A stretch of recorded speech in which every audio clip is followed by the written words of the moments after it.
the way I approach companies and the way I've seen the best investors approach companies is as an entrepreneur to an entrepreneur and not as an investor.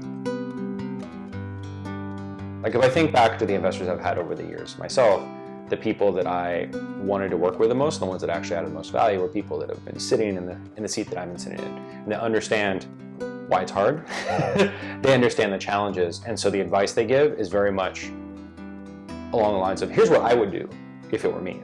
That's like the core of any advice that I would give someone. It's not like, well, let me tell you what you should do. I just try to put myself literally in their shoes, try to imagine being them, and facing all the things they're facing, and then be like, well, here's what I would do.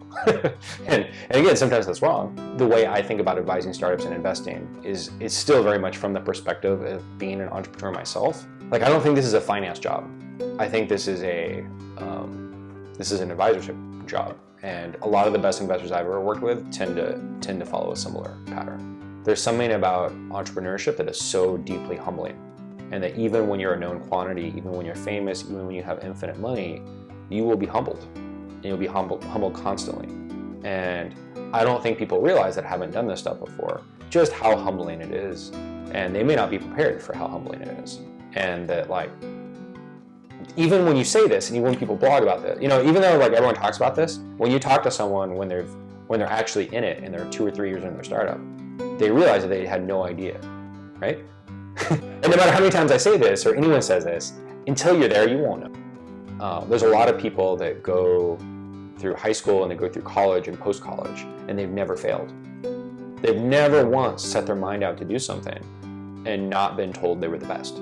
Those people crumble in startups because you're going to be humbled and you're going to fail. And if you don't even know how to process that, if you don't even know how to deal, you're going to freak out. And so people that have failed before and have had setbacks tend to do better.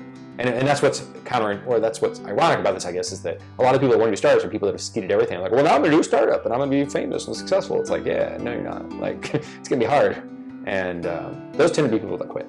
You have to really enjoy and care about what you're doing. And if your idea isn't something that you care about, and if it's not something where you think it's worth fighting for, then like, there's a million reasons why it won't work. So if you can't cling to the hope of like why you care for it to work, it's going to be a tough slog.